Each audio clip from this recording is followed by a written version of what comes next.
Can I write down something generic regarding contribution? Is it anything, or does it need to be very specific to Cloud Foundry on VM's topic? What do you mean? So you guys have issues in code in GitHub. You have pull requests. I wonder how I can mark something as I want to take a look. Maybe it doesn't make sense that someone picks it up right now, you know, like assignments. Or what's your current workflow regarding this stuff? I guess we usually assign our GitHub user to the story, but I'm not sure if you're able to do that if you're not part of the team. Yeah, so should I just leave a comment, for example? I mean, this was just like, can I ask those general questions? Can you actually have it tried to assign your user? Because I'm not sure if I cannot know. no, you don't have permissions. Then No. I guess just putting a comment will be Mhm. good, so that to prevent prevent double work or something. We're currently focused on managed services, so if the issue is not related to managed services, then it's pretty much safe to pick up. I don't know, Danny, if the project is public. I think it is, right? I think it is, but I don't think that everyone can change stuff on it. No, I mean, it's not for changing, but in the project, in the in progress column, we usually put what we're working on. So if you're wondering, can you check where you can access this project? The second link. And also, I guess we should go back to the more strict discipline of always assigning our users before starting to work on a story. And then at least if someone is on the GitHub team and starts working on an issue, then no one from the open source community should be looking at it without contacting or anything like that. Like the stories with no assignees and no comments or anything should be fine to pick up.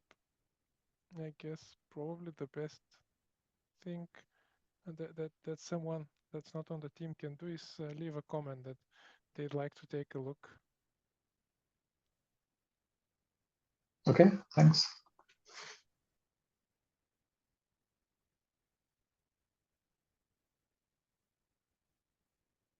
By the way, thank you for your contributions because you've been doing some regular stuff. It's greatly appreciated.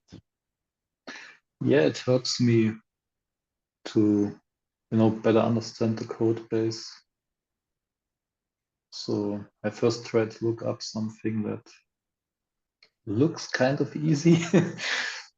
Sometimes it's not, but it helps me to get started. Yeah, I mean, we can always help if something's not obvious or you're wondering. I guess you can ping us in Slack and we can also discuss, different ways to implement it. It's always a good thing to chat about things like that. That's what we do in the team, but we just work together in pairs, but that's not possible, obviously, for a wider community, but still discussions can be done asynchronously in Slack. Yeah. That's good to hear.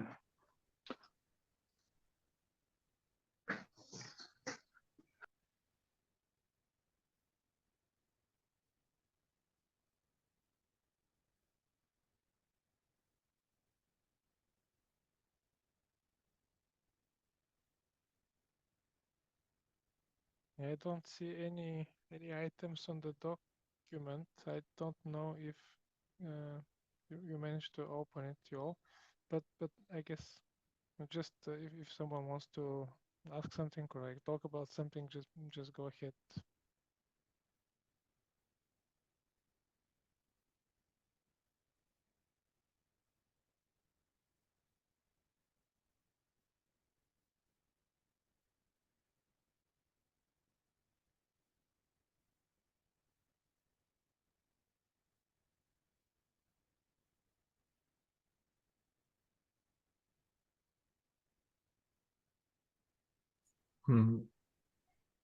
Maybe I can just shortly introduce myself because I think Yusman and all don't know me.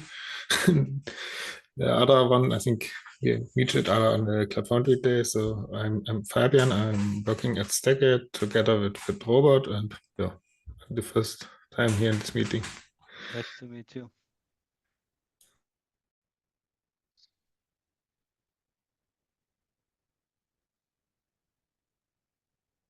I guess I could introduce myself too. I'm Al. I work with at Broadcom, and I'm working on open source CFCLI. My interest is in this meeting is mostly to better understand kind of relation between CFCLI and CF for K8s, and what are needs and what general like roadmap. That's pretty much it. Do you mean CF for K8s or do you mean Kurifi?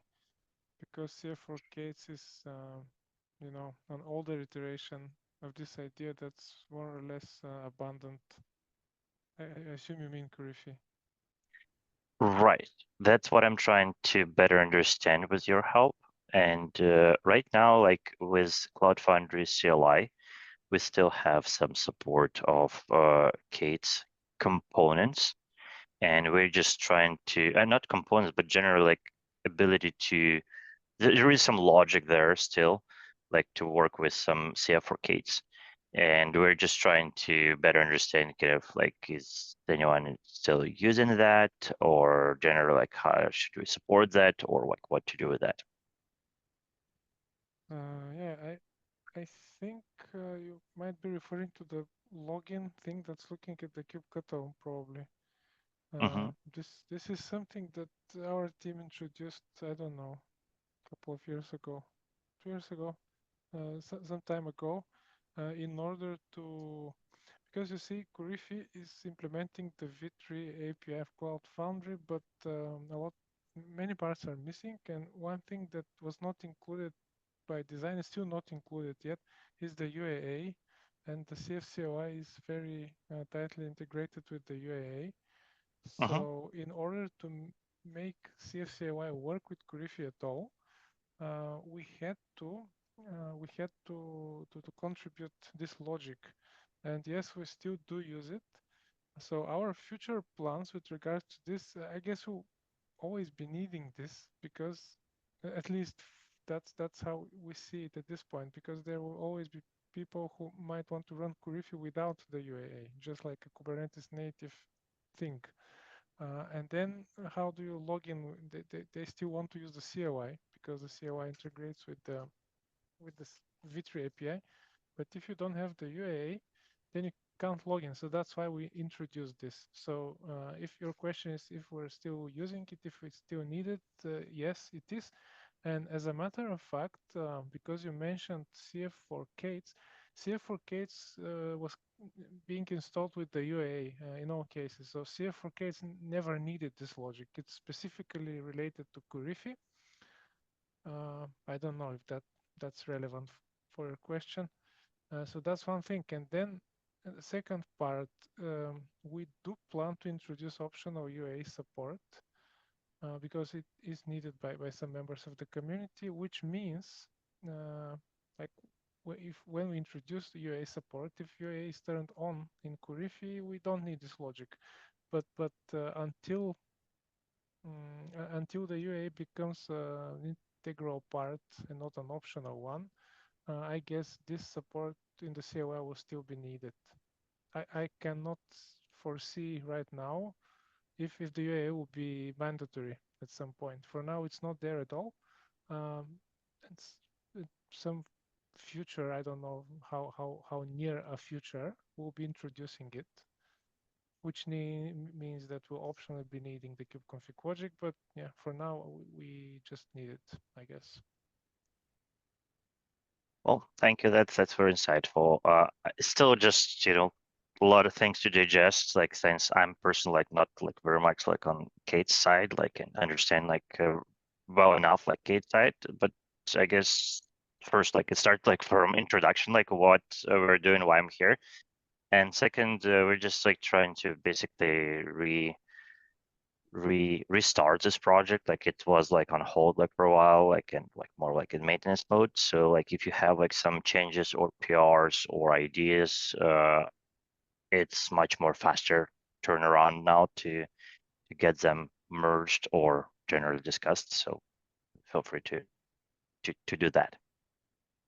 Okay, that's great to hear actually.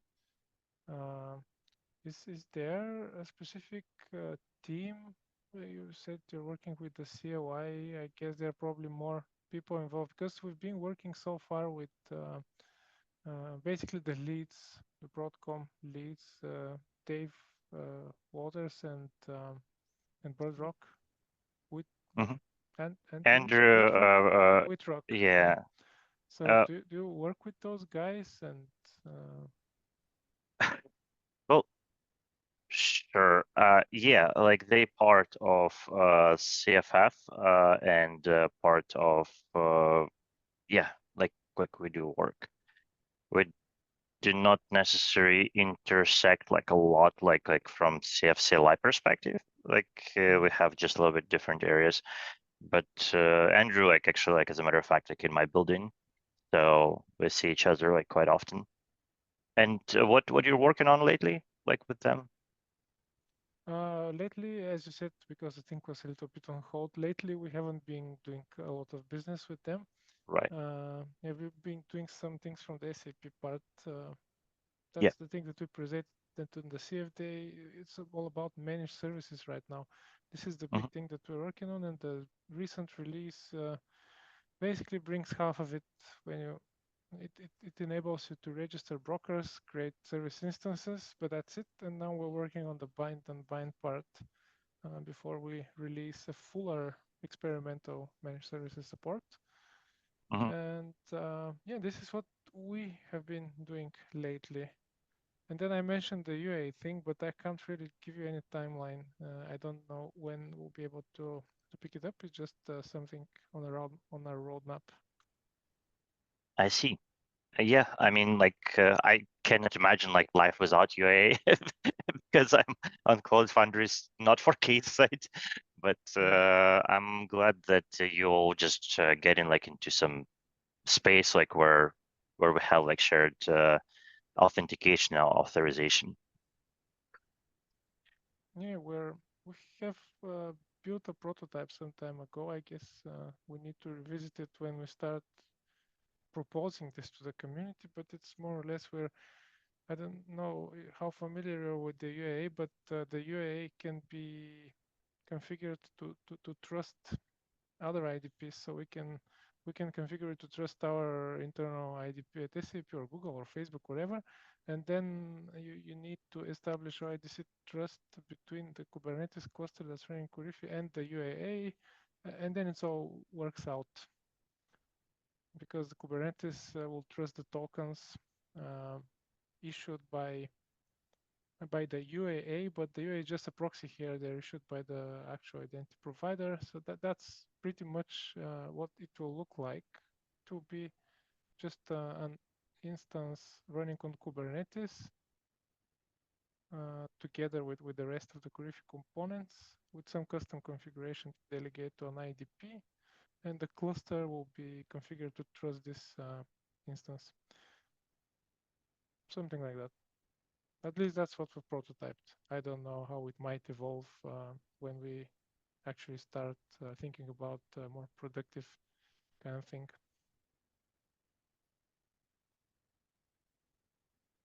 Do you have any timeline, like at least just like high level, or like horizon of year or like 10 years?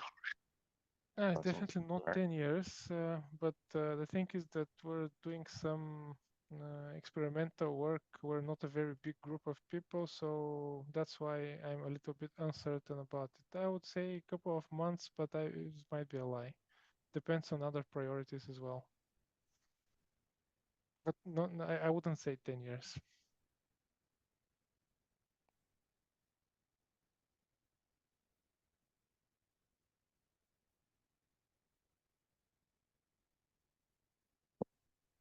This issue that Robert pointed out might be interesting to you all.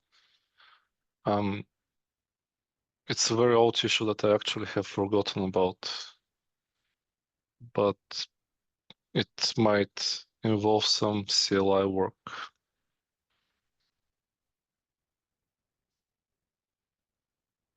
Well, if there is any CLI work, I would say that we finally got our CI and general like integration and test like a little bit like in better shape like than they used to be. So like we are much more ready to receive and work with pull requests.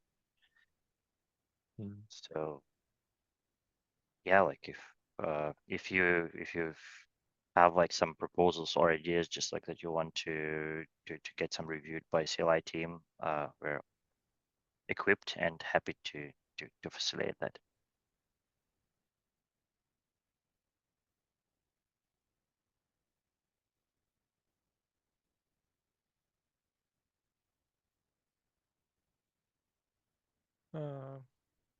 And maybe question from my side, like Al, you mentioned that you're sort of restarting the Kurifi work, but like what's your plan? Like what do you plan to like open any proposals, or like what's are basically generally speaking your plans? I didn't say that we're planning to reopen work on Karifi. What I said is that generally, like we just had the CLI more in dormant state, like for a couple years due to kind of different like external factors. So right now, like we just generally reviewed like pile like of hundreds of issues and PRs and just close majority of them and ask like authors to reconsider and just reopen like if that's still kind of relevant. Second, what I said that we just basically have capacity now and some process for core contributors to generally like review like regularly like this new inflow of issues and PRs. And in terms of K8s, generally, I'm here because I have like very limited visibility into Karifi, into CF4 K8s. So I wanted to learn from you kind of like where you are, like what are your relations or expectations for CFCLI? Because I do know that we have like some fragments of code, like which we are not testing currently in our CI, like on integration level at least. And I was just curious first, like if it is still relevant, like is there any kind of seems like there is some energy here, so it's not completely, not used. That's high level, like my interest here. Mm-hmm. Yeah, I mean there are people from 3 companies right now. I guess there were some people from Thales joining a few months ago. They haven't been joining the last couple of meetings, but yeah, it definitely is being used. So yeah, I guess I just misunderstood what you said earlier. So you're talking about the CLI being dormant, and now you're putting some capacity back into the CLI. Yeah, like it was a little bit behind in terms of like many kind of work like with community in terms of general like new features development, and right now like we're just doing like a lot of cleaning, like a lot of tech depth things, like just optimizing CIs, especially integration tests, because pretty much like to do integration tests, like we're just running like whole like tasks or Cloud Foundry. Yeah. Yeah, I understand. Well, yeah, I mean, Kurifi has the goal of being as compatible as possible with the Cloud Foundry API. So it shouldn't be getting much in the way, except for this little tweak, this little corner that's dedicated to the kubeconfig that you have noticed. I don't expect that we have to make any changes to the CLI, right? I mean, even this is a little bit, I guess it would be nice if we can get rid of it someday, but for now, I guess we simply cannot. But yeah, that's at least to our best knowledge, wouldn't need to make changes because that's the whole point, implementing the feature API on Kubernetes. Of course, you never know when the technology forces you to not be 100% compatible and all that.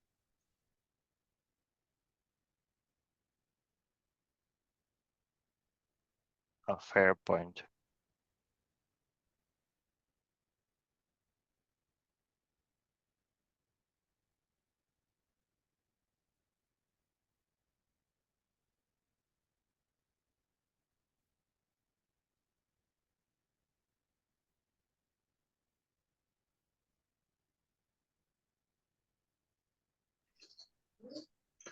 I mean, I'm not a regular CF/CLI plugin user, but is it currently possible to actually use CF/CLI plugins with Corrigy? Because this issue sounds like a showstopper for any functionality or for any plugin, but I'm not 100% sure. Shouldn't? Probably answer is no. It is not possible. So this is like one of huge problematic like areas of CF/CLI. Like all plugin system is based on frozen kind of glacier of like extremely outdated, extremely old code that is works on like with V2. And I mean, kind of like you can hack things together. You can potentially, I mean, like refill only with V3, right? There is no like V2 like endpoint at all. Nope. Yeah, I don't think like it will work like with plugins. We do have a couple of proposals. SAP was very interested in modernizing a plugin system just to eliminate V2 for existing users, but it's not getting like smoothly. Like it's hard problem like because like a lot of folks like especially like some bigger enterprise customers they just invested like some resources to build these plugins, and it's quite tangled problem. On the CF day, they announced that V2 is reaching its end of life in a year or so. So, any idea what would happen with those plugins then, if they depend on V2?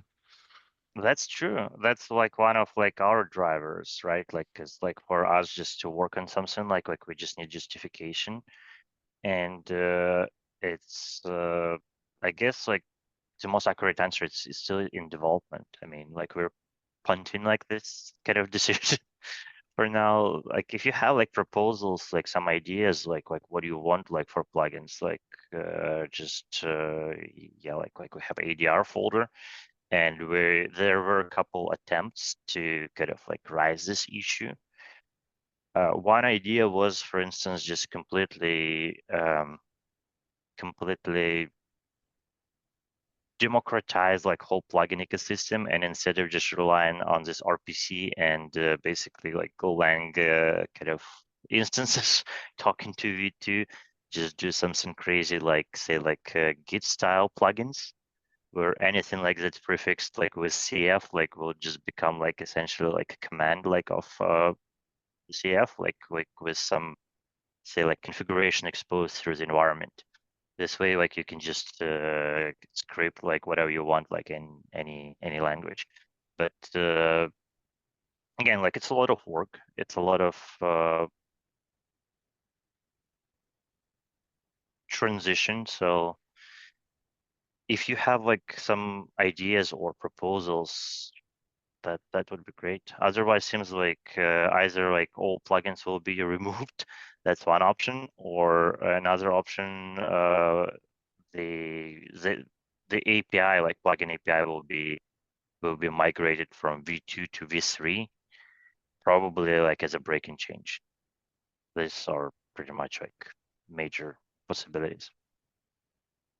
If you have some vision, please just go to comments like or issues or Slack and just let's have this conversation.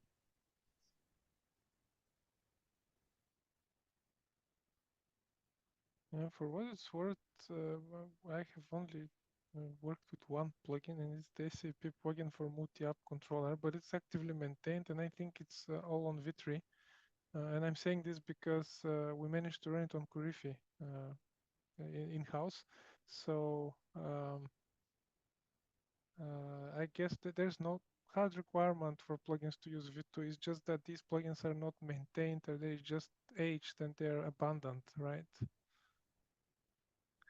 There is plugin API, and technically, like plugins supposed to use this API. I mean, Go API inside the CLI, like that just uses RPC and specific commands to just work with.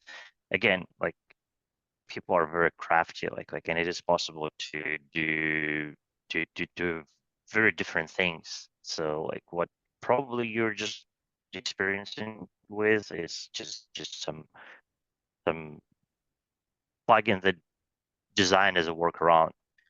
So that's still kind of backlog that this existing plugin system, like it's very, very, very kind of outdated and problematic. If it works with Carifa, that's interesting. Like we didn't know like that someone's using like some plugins with Carifa. So now we know that. Yeah, it's We not have official. zero It's visibility. just, We have zero telemetry about plugins usage. That's one of those problems. Like we don't. Yeah, I didn't really know anything about how the plugin system works. I've never written a plugin or something. We just used this one just to try it out. But yeah, I think it's actively maintained. I think today they released a new version or something. But yeah, maybe it's not that it's. I'm not sure what they're doing. I haven't seen the code of the plugin. Yeah. If you're interested to learn a bit like about CLI plugins, so inside the GitHub, I'll send this link to this chat. There is plugins examples folder like with pretty hefty like README, like how to design, like with some examples, literally like so. Keep in mind like it's very, very, very old and not very well like maintained lately. Yeah, but I mean, like, don't get like don't get see it like it just like 2 years ago, like the last change that was some kind of repository wide changes, but you can see like that image is like it's 8 years old. That's pretty much like how old is this design and this system, and it was not like well like maintained. Okay, thanks.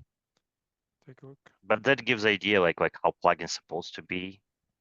And also worth mentioning like this example like with multi-apps CLI plugin, that some people just like see this kind of constraints and they just break free from them by just using some, pretty much like again, like you can just run like and work with a Capi like directly from app, right? So if you're just using only part like that lets your plugin to get inside the registry, and everything else just like works directly like with V3 and use just like some token, like I mean, it is possible to work with this. I think that's what they're doing now that you say this. I think that's what they're doing. They have their own app that works with the API that is deployed on the Cloud Foundry or Kurifi or whatever, and they're communicating with their own API via the plugin. So that maybe explains. Yeah, it's just a little bit dusty in my head because we have not touched this recently. But yeah, it's interesting. Thank you for sharing. Yeah, happy to share.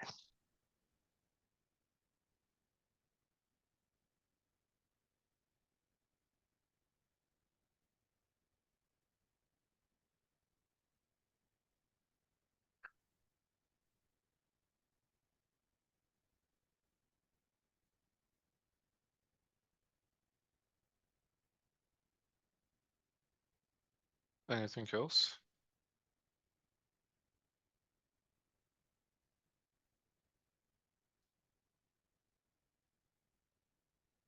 I guess we can wrap it up then.